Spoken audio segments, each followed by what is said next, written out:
today I'm joined by my boss. So Sam, over to you to introduce yourself. Hello, Susie. Thank you. Yes, I am not only Susie's boss, but the owner of ClearBox Consulting, and I specialize in intranets, digital workplaces for 20 odd years. But the reason I actually got an invite today is actually because I did artificial intelligence many years back. So I did a master's in AI in the early 1990s.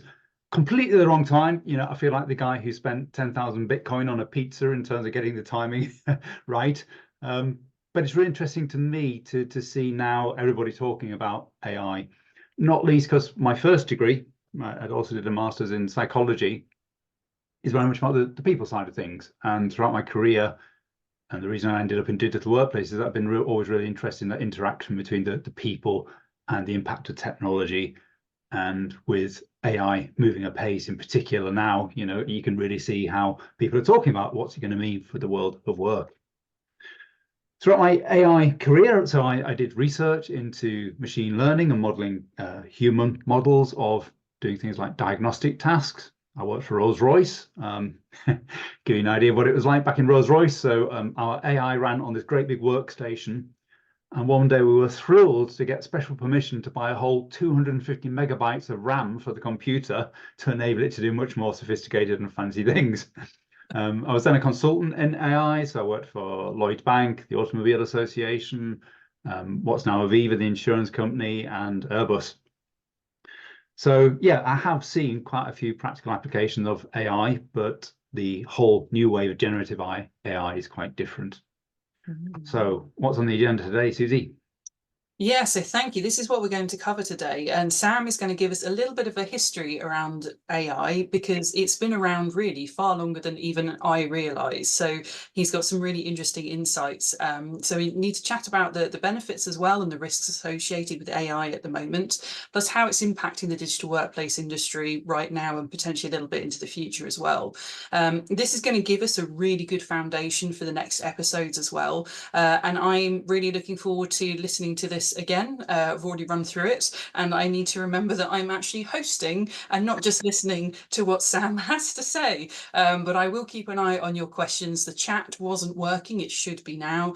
So please do post your questions and any comments into those boxes, and I will keep an eye on it. But over to you, Sam. Okay, Susie. So I'm not going to go way, way back in terms of AI, but I want to talk about some of the early applications of AI in industry. And just to frame it a little bit in terms of this term AI, if we think of it as being more about automation and algorithms, then maybe you start to think, well, yes, these have been around a long time.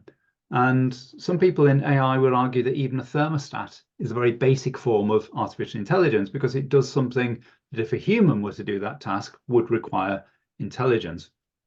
The other thing I would say is don't therefore be kind of really anxious about understanding AI or it being radically different.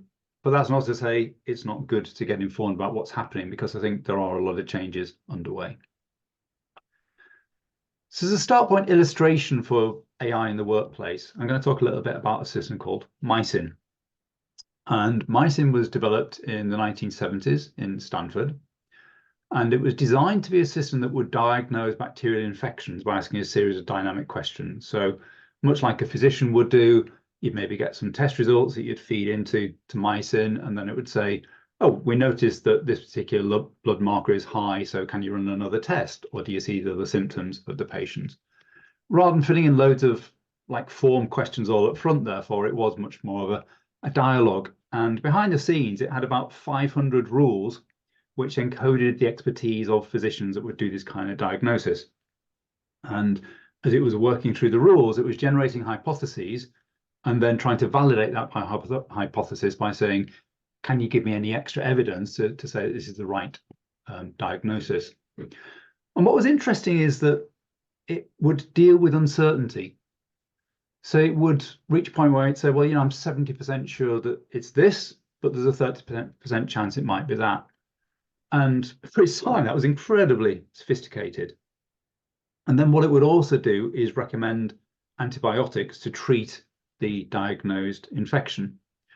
And one of the big things and the big pluses about the antibiotic side is that with any patient, you get lots of drug interactions. And even these days, it's really hard when you prescribe a drug to check all the other interactions it might have with other drugs that people have or any allergies that the patient might have. So in that respect, mycin was probably better than humans at being comprehensive and systematic in considering other drug interactions. And interestingly, I was just reading a case study of IBM Watson. So only a few years ago, IBM Watson was applied to Tidal Health in the US, doing very similar scenarios and talking exactly about that use case of checking for other drug interactions. So this is quite an enduring problem.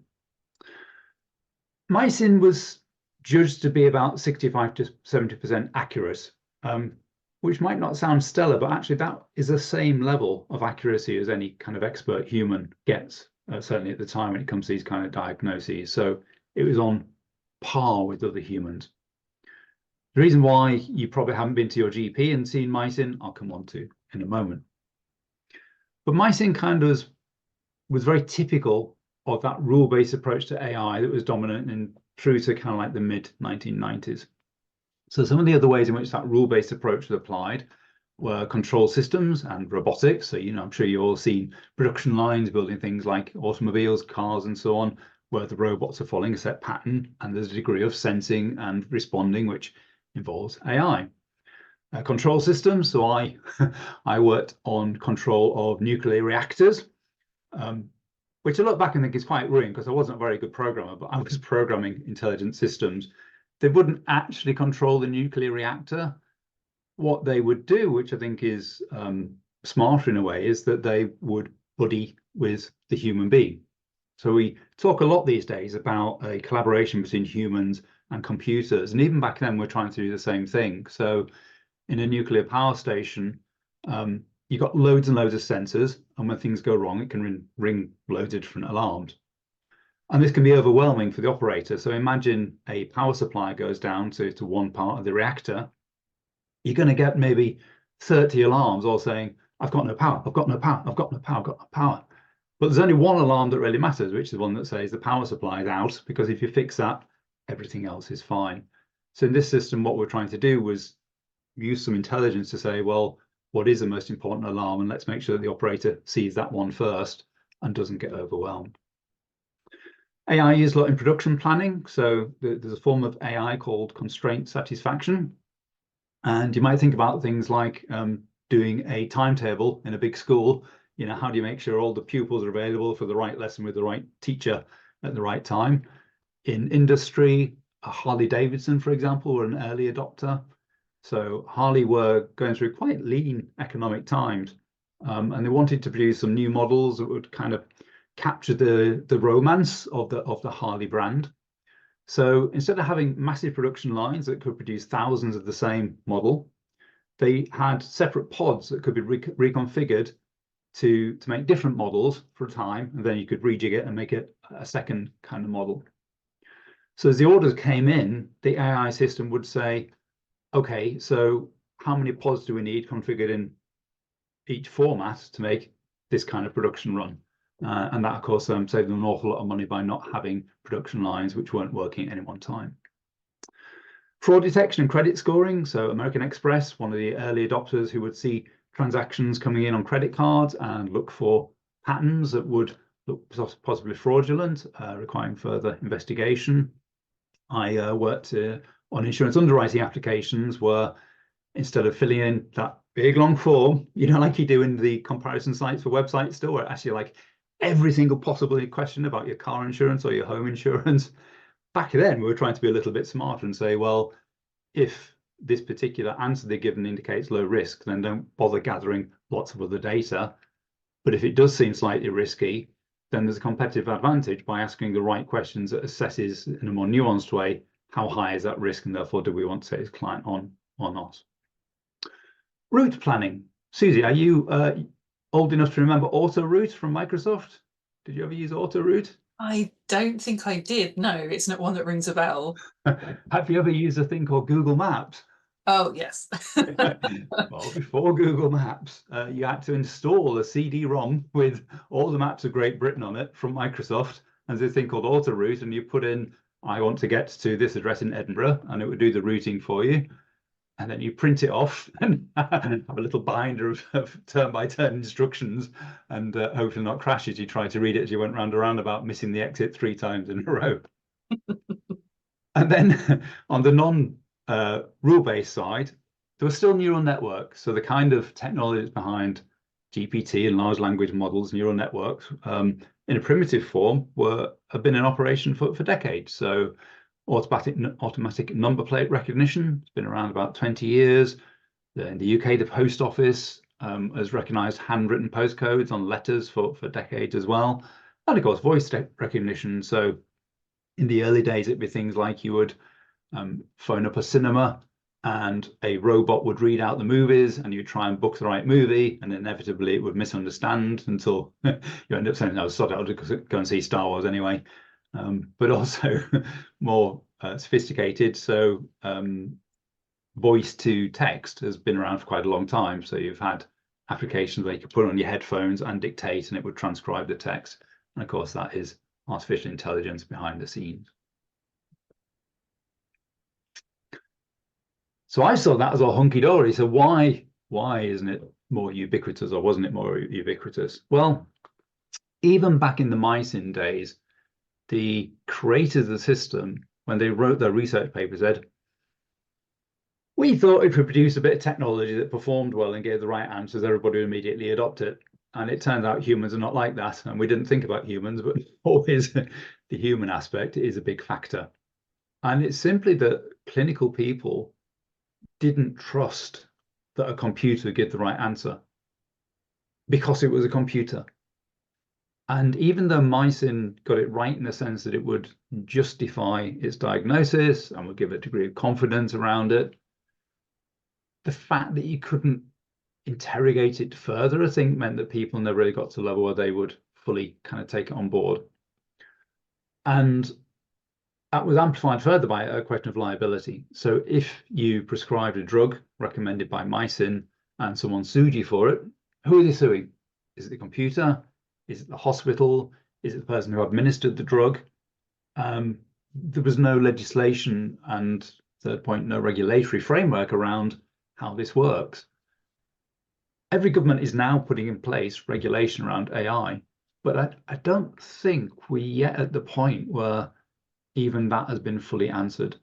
And I still see discussions around self-driving cars. You know, if the car injures someone and the driver has the hands off the wheel because the manufacturer said they don't need to touch the wheel, then who's liable? Because at the moment, I think the liability still is with the owner of the car rather than with the creator of the software.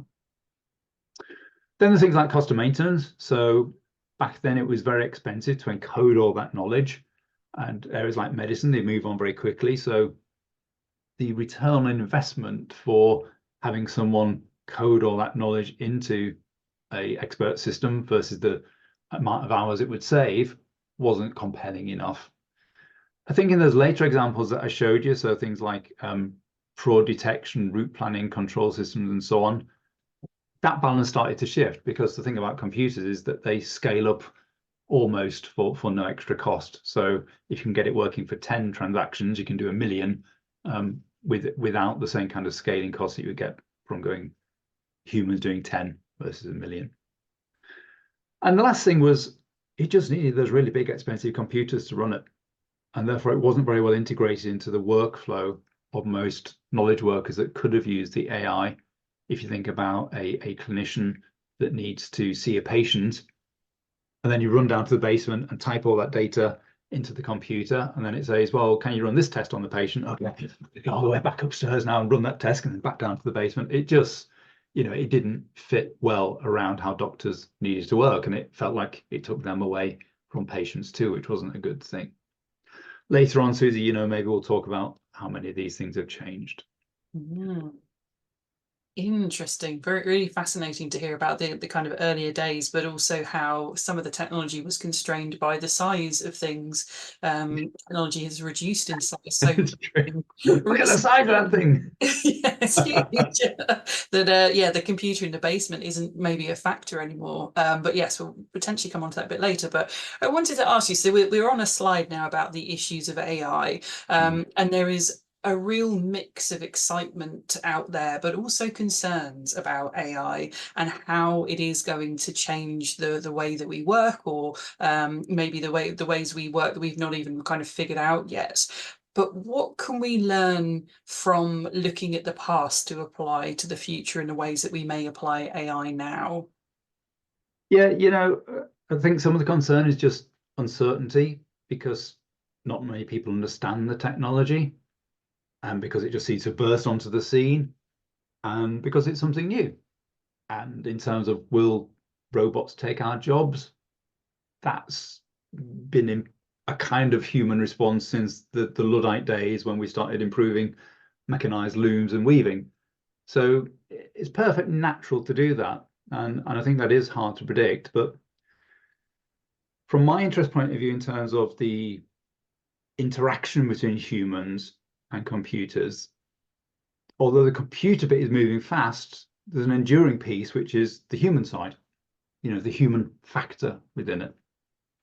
So I pulled out one of the canonical papers, which is called The Ironies of Automation. And it was written way back in 1982 by Lisanne Bainbridge at University College London. And Bainbridge was a psychologist doing a lot of studies into automation of industrial processes and to some extent things like cockpits and automation of piloting aeroplanes and so on. And she stepped back and said, there's a lot of this going on, and there's certain things that seem to be counterproductive. Automation sounds intrinsically good, but actually it might also create more problems than it's solving. And I've kind of rephrased them a little bit here about the ironies that Bainbridge saw. But if we just run through them, Suzie. So first of all, there's that thing about automation saying the humans are not going to do the job anymore, but the human's still somehow responsible. We want you to monitor what's going on. And if something happens, we want you to jump in and act on it. And that's actually really quite hard for people to do. If you think about loan applications, imagine that you've got 1,000 loan applications and you're responsible for just making sure that the computer's approving the right ones. It's going to be really hard if you're seeing dozens per minute. Well, I mean, you can't keep up with that pace. But also, if you review the first 20 and they seem okay, it's not very stimulating then to can't think about, well, has something gone wrong with the 21st one?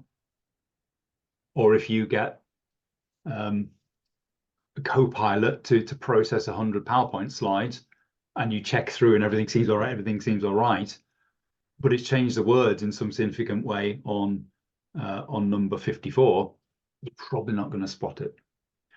Traditionally, one of the ways in which you would keep people engaged is just by logging.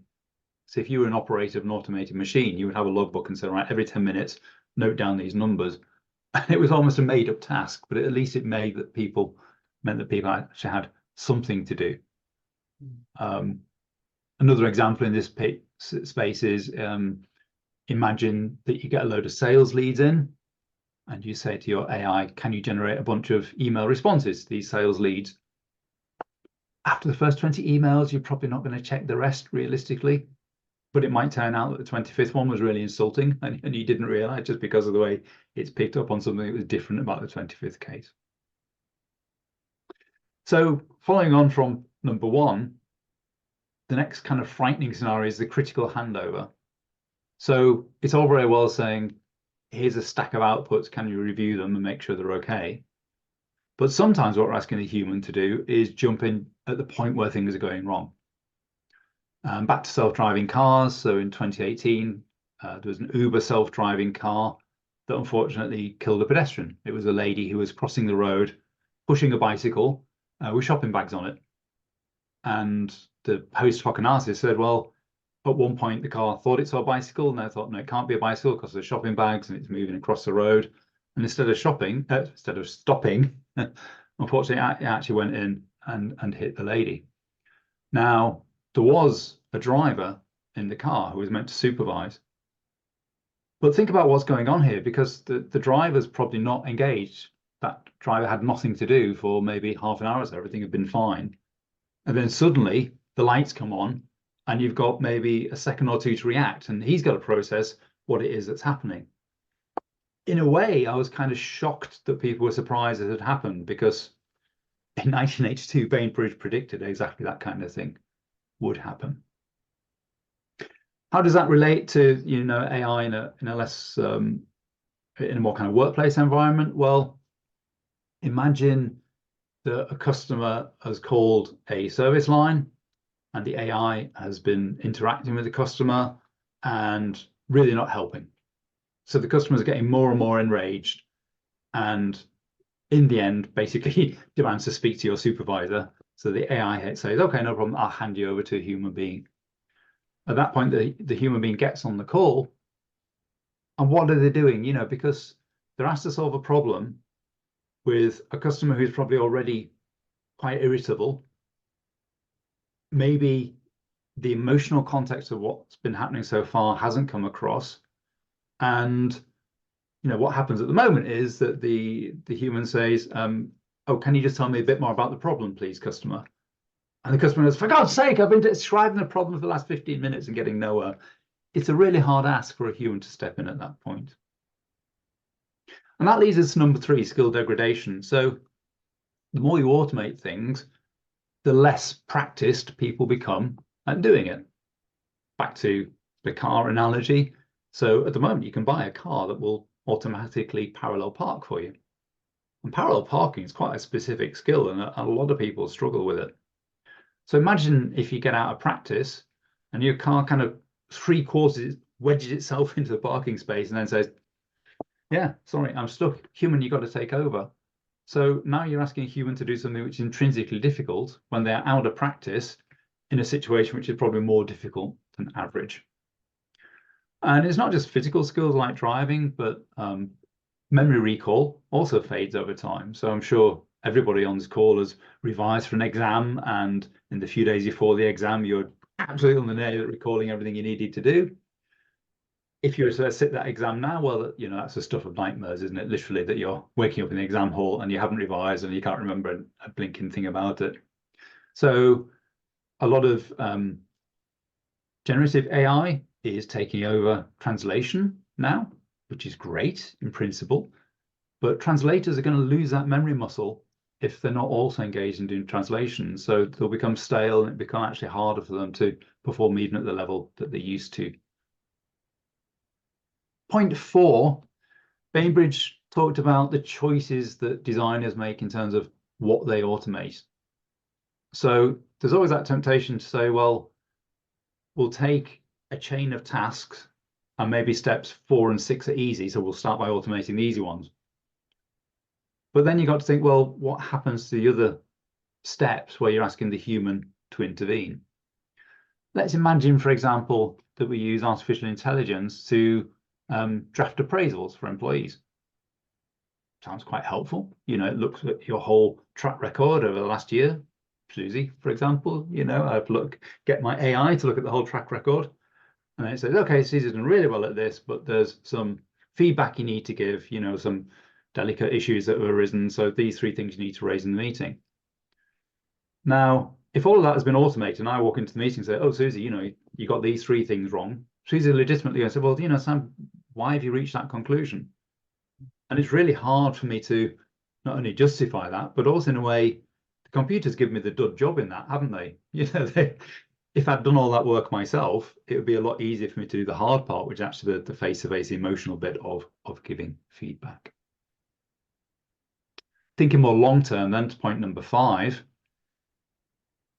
if we are automating things that we have experts doing at the moment, we're probably okay for a few years, because the experts will have that intuition about whether what the computer is doing is right.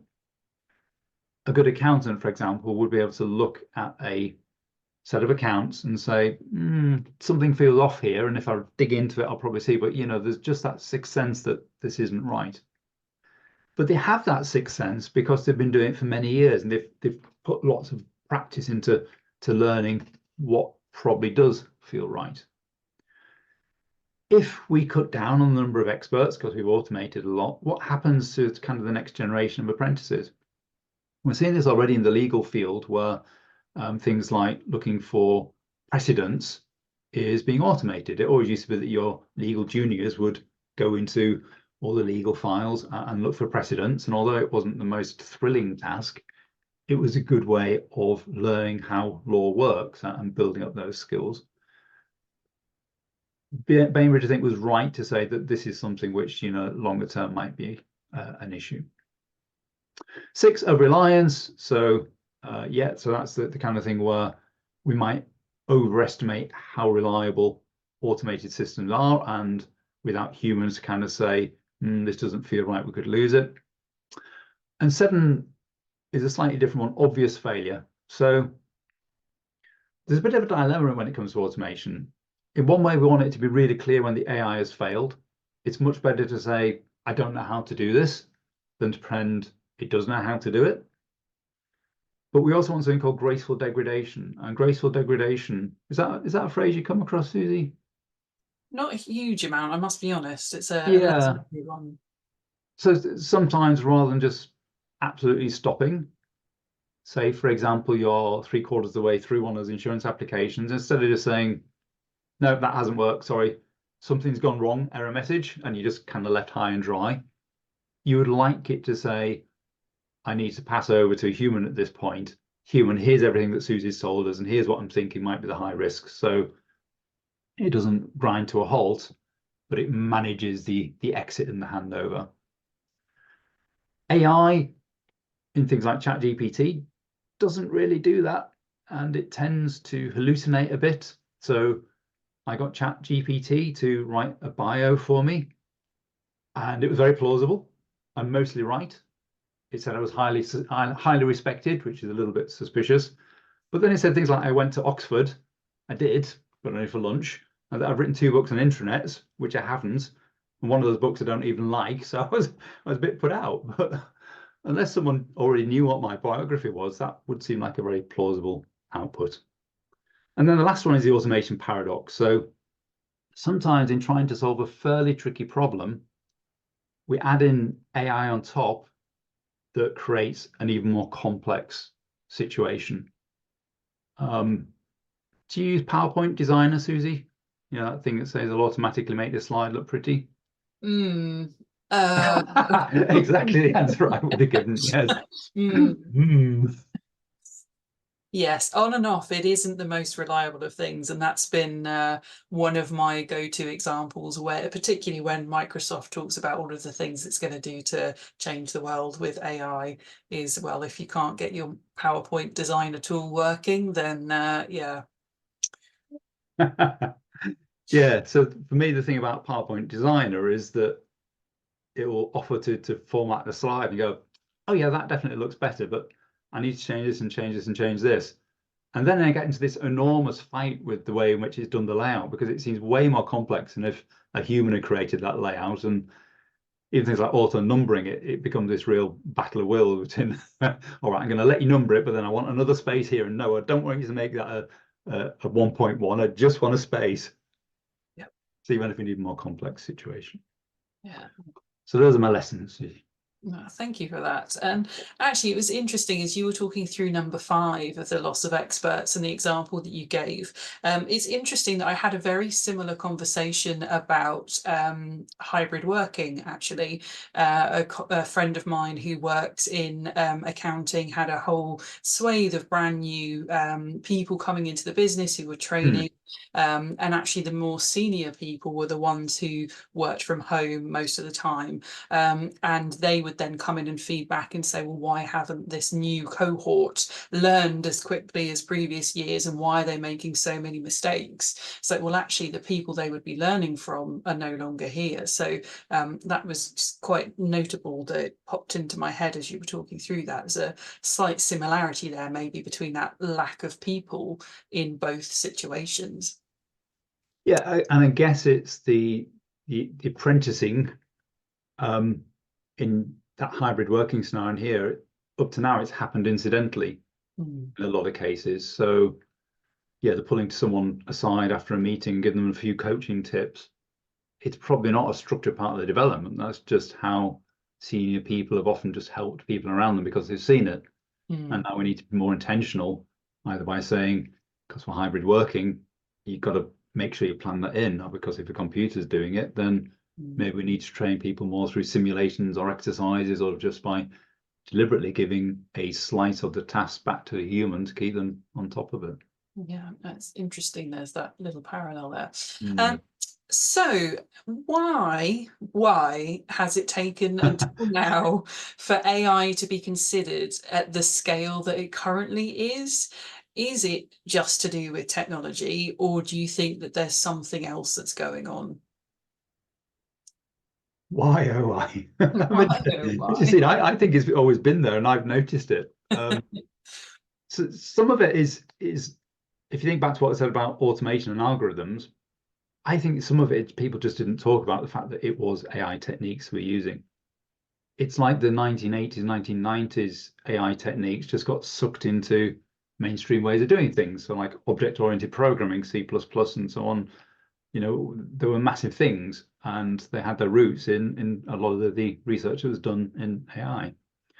But there is a kind of it's burst through in the sense that there's been an absolute exponential rise in the things that generative AI can do. And it's probably that really, if you look at this little cartoon that I found, actually via PowerPoint. So PowerPoint suggested this cartoon, so it's not all bad. I really like this cartoon. Yeah. It makes me laugh. I think we all felt when ChatGPT appeared, they're like, oh my God, this is just like way, way better than anything I've ever seen, rather than, oh, this is a little bit better than the tool that I used 3 or 4 years ago. And if you think back to chatbots, when you would go to say a sales website and it would try and help with a problem, I mean, they were pretty hopeless even in like 2020. And then suddenly the kind of dialogue you can have with GPT feels like it's made a leap forward. And I was just listening to a podcast a couple of days ago, the Ezra Klein show, which I highly recommend if you're into AI, because Ezra Klein is not an AI specialist, but he just asks precisely the right questions. He's really well informed about it. And one of the interviews that he did recently was with Dario Amodi, who worked on GPT-2 and GPT-3. So he was VP of research at OpenAI, and then he left and set up Anthropic with his sister, and Anthropic make a rival to GPT called Claude now. But he said for the whole of 21, 22, we're doing what we thought was amazing technology. We're getting better and better. And it wasn't just them, it was Google. Everybody seemed to be really making massive progress. But there was surprisingly little public attention. And then all of a sudden, when GPT came out, it was like all that growth you would expect, all of that excitement over 3 years broke through and came rushing in. And it is just that exponential growth. It just hit that point where suddenly it became more visible. But I think there's another thing, which is the chat bit of GPT, because there's something a bit odd, isn't there, about a lot of AI. Have you ever used Midjourney, Suzie? I have, yes, yeah, briefly. And did you do it through Discord? Yes, I did when I did it. Isn't that really wonk? It's like we've got this cutting edge AI technology, but you got to go into Discord and do something which is almost like using MS-DOS in order to give it the prompt to create these beautiful images. I Yeah, just think that's just really weird about the mismatch. It's kind of like the research mindset, isn't it? We are fine going into the back end of a large language model and tweaking the parameters and so on, almost by putting code in. But your average user isn't. So the chat bit of GPT was quite a big change. And maybe I can pick up on this article by Jakob Nielsen of the Nielsen Norman Group, which again, highly recommended, where he says that what we have now is the first new user interface paradigm for 60 years. So first off, we had batch processing, where you do like you stack of punch cards, you'd hand it to the computer room in the basement, always in the basement, and you come back in the morning and hopefully everything will process. But if there's a bug in your code, then you have to recode it all and go back the following night and try again. And then we got command-based, of course, initially with command line interface, and then with rich graphic user interfaces. And that was more direct feedback. So you would point and click and drag and things would happen in real time. But paradigm 3 with AI, the user no longer tells the computer what to do. What they specify is the outcome that they want, and then the AI generates it based on the intent. And yes, through the prompts, you can get it to redo it and shape it, but ultimately you are not specifying each step of the process like we used to. So do you think that we should be doing more to train employees to prepare for generative AI than maybe we've been seeing happen at the moment? We probably should. You know, just like when desktop PCs first became a thing and all the workers would be sent on training course on how to use your PC because it was a novel item. There's this whole field called prompt engineering, and based on every other single technology that I've seen roll out in the workplace, if you don't train people, they're probably going to use about 10% of it. They probably won't see the whole range of what can be done and probably won't get the best out of it. And if you think back to some of the risks as well, they probably won't be aware of the risks. And we've already seen some things around that. For example, Samsung got stung because its employees were putting patentable content into a public large language model to get the generative AI out. And of course, that was training the model in things that shouldn't have been released into the public domain. So yeah, what do you think? Should we do more training? I think we should. I mean, I think using another example that kind of springs to mind is the lawyer who decided to have that outline written for them, or the kind of arguments written The based precedents, yeah. precedents based on the chat GPT kind of generating things. And I think there is a just confusion amongst the potential that's there, as well as what's actually going on. So just thinking about chat GPT in particular and generative AI, there are a lot of communications folk basically that are kind of concerned about that, because writing obviously is quite an integral part of that job. Do you think that internal comms should be worried about things like chat GPT and similar tools? Yes, in the sense that it's really hard to get people to write good content already. And if they can automate it and not really care much about the output, or not care more about the output than they generally did, then there's a risk that they start publishing gubbins. And I've got this real concern that ultimately AI in the workplace will eat itself, because 5 years down the line, if half your intranet is machine generated and then you train the next iteration of your model on that content that's machine generated, and then it spurts out more, I mean, at what point are we just kind of closing in the gene pool of the content that your AI is going to be trained on? But there is an upside as well. So the other thing I would say to internal communicators is to look at this study that was done in MIT in 2022, I think, late 22 or early 2023, so not long after ChatGPT had come out. And what they did was they got 400 professionals and they asked them to write a short summary document, you know, like a few hundred words.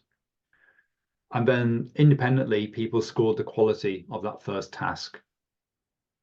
And then they gave them a second task where half of the professionals were given ChatGPT to assist and half weren't. And the quality of that was scored by the same independent people. So if you look at this chart, what you can see is that there's a 59% improvement in the time it took to create the second response. So with machine assistance, people were quicker. But what's interesting, if you look at the second chart, is that with AI, the quality actually went up. And Noy and Zhang, the authors, reckon it's largely because people spend more time polishing and less time looking at a blank piece of paper and doing the early drafting. So if you're an internal communications professional, good news is, one, there is a chance that these tools will help people produce better quality content overall.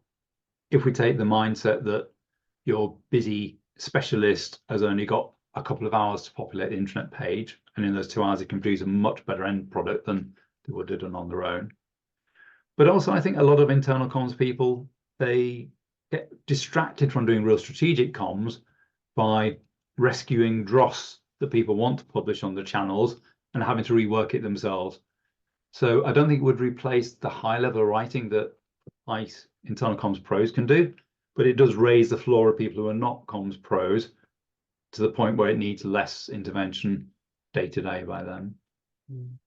I mean, I certainly think that editing is a skill that people who use generative AI need to have to recognise where there's a sixth finger on a hand in an image, or to maybe understand that kind of nuanced phrase, or the way that it's always the extra fingers. Always the extra fingers. Still happens though. Is something that maybe internal comms people can spot, but maybe those people who are using it to generate other things maybe will not see, because they aren't the experts initially. So I think as long as there's that kind of check step, then I think that's important. Christian Lustig actually has posted a question. Oh, hello, Christian. Links to this and also kind of the previous things we were talking about. And Christian said, specifying the outcome that we want is something that, as it appears to me, people find incredibly difficult. So if that is something of a risk with this, is that something of a risk with this new type of interfaces of specifying that outcome? Yeah, totally. So Jakob Nielsen reckons that the average American doesn't have the required level of literacy to do good prompt engineering, which is kind of back to you make a complicated situation even more complex by adding the AI on top sometimes. So there's got to be a couple of things. So one is, as you were saying, to the more training, so people do know how to create good prompts and maybe understand how to refine prompts. So one of the things, for example, is to start the prompt by saying, what's the context? You are an expert lawyer in a firm which does contractual litigation. Please create this. Rather than just going in and saying, please create a contract between two companies to buy and sell wheelbarrows. And those kind of shaping things and guardrails can really help improve the quality of the content. But also, like we're saying about Midjourney, I think the interfaces will get better. And I'm sure in future episodes in this series, Suzie, you'll see how some of the internet vendors are helping with augmentation of the prompts so that it is more constrained, or even just producing buttons which start the prompt off, because people often find it easier to see the first response from the generated AI and then shape it rather than getting the prompt right the first time around. Okay. Yeah, the prompting side of things is that understanding already means you already need to have that knowledge there in order to be able to do it in the first place. It's yeah, there's so much to think about, I think, with this topic, which is why it continues to be something that people want to talk about and to see more about. We are running out of time very quickly. Talk about so much to speak about. Yes. yeah, I was going to say so much to talk about. If anybody does have any questions, we might be able to kind of answer the last one or two, if you want to pop something into the panel. Before we do our wrap up, I was going to say, does the current crop of AI approaches address some of the concerns, some of those ironies that you talked about a little bit earlier? Do you think are they addressing those, or is there still quite a lot to be done? So, as you observed, the big computer in the basement problem has gone away. With cloud and wireless networks and things, we can happily use our phones, tablets, laptops as the interface. So that's really good. I think that the dialogue management has improved even over chatbots from like 4 or 5 years ago. So I remember Microsoft demonstrating their chatbot technology in about 2020, and me saying, okay, so you're saying, for example, the employee can apply for leave, and you get 3/4 of the way through, and the employee says, oh, wait a minute, what if I change it so that it's a week later? And there's no going back. It was like, well, you'd have to scrap it all and start again. Whereas now with ChatGPT, you can say, make it a week later, and it understands so much of the tacit inference from the sentence based on what you said before. And I think one of the other problems with early AI was it was really hard to combine it with a company's own data. So just the interfaces of things like control systems to read in signals and then respond to signals and control something in the output, or to take a database of customers and process that and output it.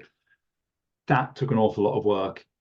And again, with cloud setups, with the APIs, with the kind of things that Microsoft's doing with Copilot to bring the foundation model to bear on your data set, but respect access control permissions and so on.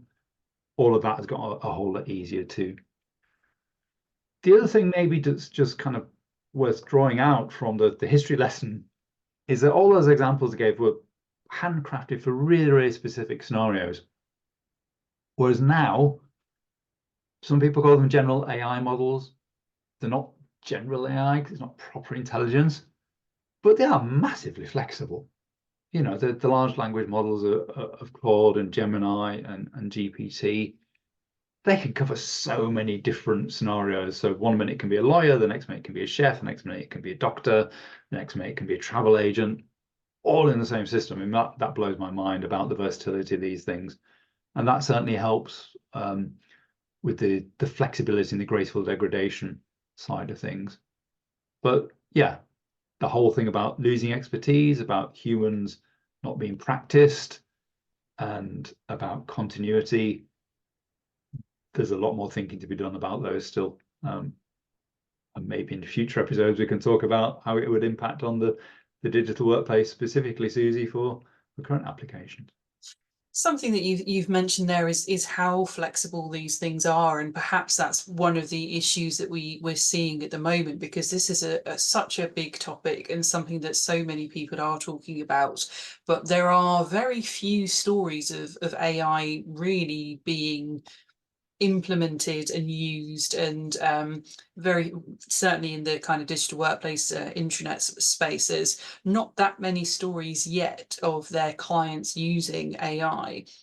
Do you think it is just so vast that it's quite difficult for non-AI practitioners to really understand how to apply it to their businesses? And I don't know if you've got any recommendations. You already mentioned that that podcast that could help, but do you have any thoughts about where people could go to maybe see how AI has been used successfully? I've been doing a lot of digging, and I struggle to find deep use cases. I find the reworked site, Suzie, you write articles, and I've written articles in the past, that they're producing a lot of AI content, which is kind of interesting. Ezra Klein is very good at talking about the technology side, not so much the application side. Microsoft keep putting stuff out, case studies, but so many of them are still pilots or small scale experimentations. I haven't quite found the mother lode of, where all these great case studies of actual practical use. Possibly some of it is, it's very diffuse. So yeah, you're like Copilot to a company of 10,000 people, and it helps with their emails a bit, and it helps them draft Word documents, and it's when they go into Teams, it summarizes all the things they've missed times 10,000, hopefully. That's great, but there's no kind of like killer story within that. There's no big return on investment, hallelujah moment. And that's often the way, isn't it, with technologies which help productivity? I guess, yeah, if we're 30 years ago and someone saying, well, I'm not sure this email thing's going to take off, Suzie, what's your killer case to do where email helped?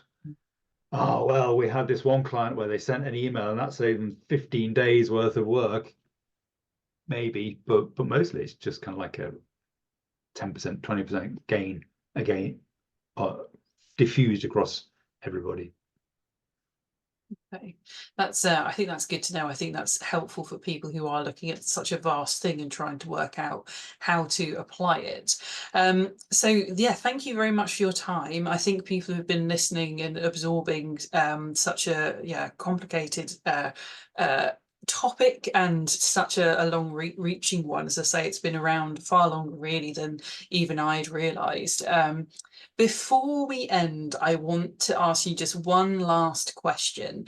What is the one takeaway that stands out for you from everything that we've discussed and the research that you've done to kind of prepare for today? Yeah, so reading the Ironies of Automation paper again, I was struck by this quote from Nizam Bainbridge, where she said, "The operator can be left with an arbitrary collection of tasks, and little thought may have been given to providing support for them." So what she's saying is, you always got to remember that there's a human within this collaboration with the AI. And you can't just take parts of a job and automate those without also thinking about how do we design the parts of the job that we still expect the humans to do. Because it's going to change. It's not just the human does task 1, 2, computer does 3, human does 4 or 5, computer does 6. You probably fundamentally change someone's job. And I'm concerned that with all the enthusiasm at the moment we see around generative AI, that people aren't thinking about how do we design the human job still, rather than just how do we automate bits of it. It's about building the relationship, I suppose, between the two. So you have the artificial intelligence employee, and you have your in-person employees, and like with all in-person employees, there needs to be those working relationships that are built, and perhaps that's the step that's missing a little bit at the moment and needs a bit more attention. Yeah, I mean, think about ATMs, cash machines. When they first came on, everybody said, "Oh, it's going to kill banking because people are no longer going to go to the teller and have that relationship where they slide the check underneath a little plexiglass thing to get their money." And it's true, it did. But then banks started to think through, well, how do we redesign the jobs of the banking staff so that maybe they do more customer engagement, because they're freed up away from doing the routine transactional stuff, and they could have conversations about savings and so on. And when you walk into a bank now, you've got the ATMs. Way at the back will be still someone who will cash your check for you. But often you see the bank staff are wandering around, or they're at desks or giving you coffee, and and trying to build that relationship. It's a very different way of working for them. Definitely. Thank you very much for that, and thank you for the chat that's been happening. I've been keeping an eye on that in the background. If you've not had a look, there's a couple of some really good points in there, and a link to from Simon Scullion about training employees. So do go and have a look in there if you're still sitting on the webinar. Thank you very much for coming along. Thank you very much, Sam, for all of your time today. Well, it's a privilege to be invited, Susie. Thank you. I know I could hardly ignore you, could I?